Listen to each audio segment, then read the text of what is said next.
तेरे चेहरे को भुला नहीं सकता, तेरी यादों को मिटा नहीं सकता।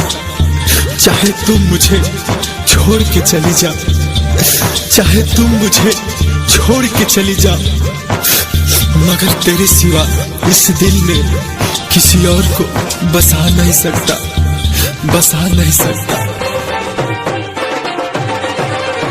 ए गोरी छोड़ के हमारा के ना जा, जाना जा पहले उठ जाए दो। अपना चेहरा के तनी सा देखा जा, जाना जा पहले उठ जाए दो। ए गोरी छोड़ के हमारा के ना जा, जाना जा पहले उठ जाए दो।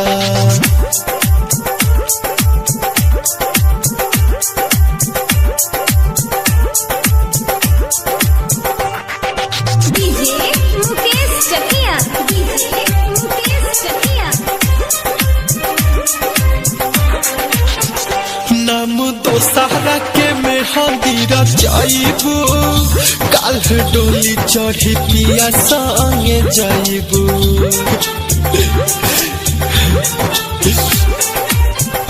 नाम दोसरा के मेहंदी रचाइबू, काल डोली चढ़ी पिया संगे जाइबू। हो तारा दुआरा पर, तारा दुआरा पर बाजी बैंड बाजा, जाना जा पहले उठ जाए दो। ए गोरी छोड़ के हमारा के ना जा, जाना जा पहले उठ जाए दो। Presented by Aditya Recording Studio, Gopalganj, Gopalganj।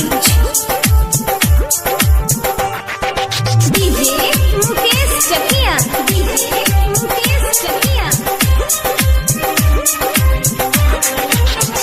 हमार दिहल फोटो फाड़ के जरई हा, याद आई तो कबर पर मिले आई हा।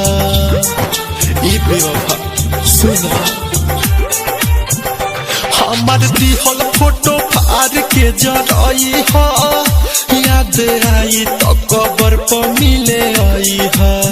कि हम तो बने नहीं, हम तो बने नहीं पैनी तोहर राजा, जाना जा पहले उठ जाए दो। ए गोरी छोड़ के हमारा के ना जा, जाना जा पहले उठ जाए दो।